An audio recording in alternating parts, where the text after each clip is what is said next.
Okay, so the Morgan Nick case. It refers to the 1995 disappearance of 6-year-old Morgan Nick from Alma, Arkansas, where she vanished from a Little League baseball game that she was at with her parents. 6 years old, guys. And this one hits close to home for me because it took place in Alma, Arkansas, which is my hometown and which is where I'm from and where I currently live. So on June 9th, 1995, 6-year-old Morgan and her mother, whose name was Colleen, went to the Little League baseball game in the town of Alma, Arkansas, which is also the town that they were currently residing in at that time.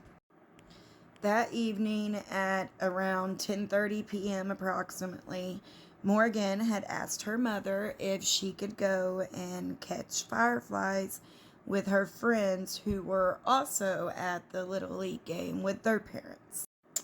At first, her mother, was hesitant, like any mother would be, but ultimately she ended up to let her go because we're talking about Alma, Arkansas, and back in 95 as well, times were a lot different than they are now. However, Colleen didn't know that that moment was the last time that she would ever see her daughter. So Morgan was last seen around 10:45 p.m. by her friends that she was playing and catching fireflies with. They stated that they had seen her emptying out her shoes. They had sand in them from running around, and she was alone near her mother's car while her friends emptied out their shoes a few dozen feet ahead. Now, please keep in mind that these friends that she was playing with were also children and around the same age as Morgan was at that time. Morgan's friends had also reported seeing a creepy man, which is how they would describe a man that they don't know, that was talking to Morgan by her mom's car as she was trying to put her shoes back on from cleaning the sand out of them. Now, when the baseball game had ended shortly thereafter, Morgan's friends ended up returning back, but she wasn't with them. So they told Colleen, which was Morgan's mom, that Morgan was at her car the last time that they had seen her. So, can you imagine the thoughts and the panic that probably immediately started running through this mother's head? So after Colleen was told by the friends that Morgan was playing with that they seen her at Colleen's car, of course, Colleen quickly rushed to her car and where it was parked, and she was fully expecting to see Morgan by her car, where her friends told her that they had last seen her at. However, though, her 6-year-old beautiful baby girl was not there. Now, as you can imagine, panic and hysteria immediately set in for Colleen.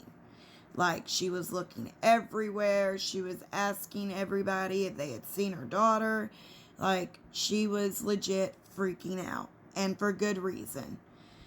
Sadly, though, Morgan was never seen nor heard from again since that last time that she was seen by her mother's car. Now, keep in mind, you guys, that this all happened very quickly. It was within an hour. Now, there were witnesses, and they stated that they had seen a man that was watching just Morgan while she was playing with the other children at the park. So this man knew what he was doing and had been watching just her for a while, probably planning out his evil and sadistic next moves before he actually took action. A witness had also stated that they saw a red Ford pickup truck that had a white camper on the back of it that was parked nearby that coincidentally seemed to disappear around the same time that Morgan did. Now, you guys keep in mind this happened in 1995, so There weren't, cell phones to take pictures and all of that like we have nowadays. So the police are literally just trying to grasp at straws here to find like any little bit of connection that they can find. Now, the camper that was on the back of the truck was described as being possibly damaged at the right rear and was also described as 4 or 5 inches too short for the truck, which had a short wheelbase, and the paint was also kind of dulled by the age of the truck. The truck was also believed to have Arkansas license plates, which this was a little bit, of news considering that this took place in Alma, Arkansas. And if the truck had Arkansas license plates, then this could lead them to believe that the person that was responsible for this crime is indeed from Arkansas. So it's not much, but it's a little bit. Now, the man that, witnesses had seen described him to be a white male, around 6 feet tall, with a medium to solid build and a mustache and around a 1 inch beard. And at the time that this happened, which was 95, he was believed to be around 23 to 38 years of age. And at the time of Morgan's disappearance, she was only 6 years old. So she was believed to be around, 4 feet tall, around 55 pounds, and she had blonde hair with beautiful bright blue eyes. Morgan also had visible silver caps on her on her molars. She was last seen wearing a green Girl Scout t-shirt, a pair of blue denim shorts, and a pair of white tennis shoes. Alright guys, this is going to be part 1 of this story because it is a very long story. There's lots of details, and this happened in 95. We're in the year 2025, and there is still an ongoing investigation. So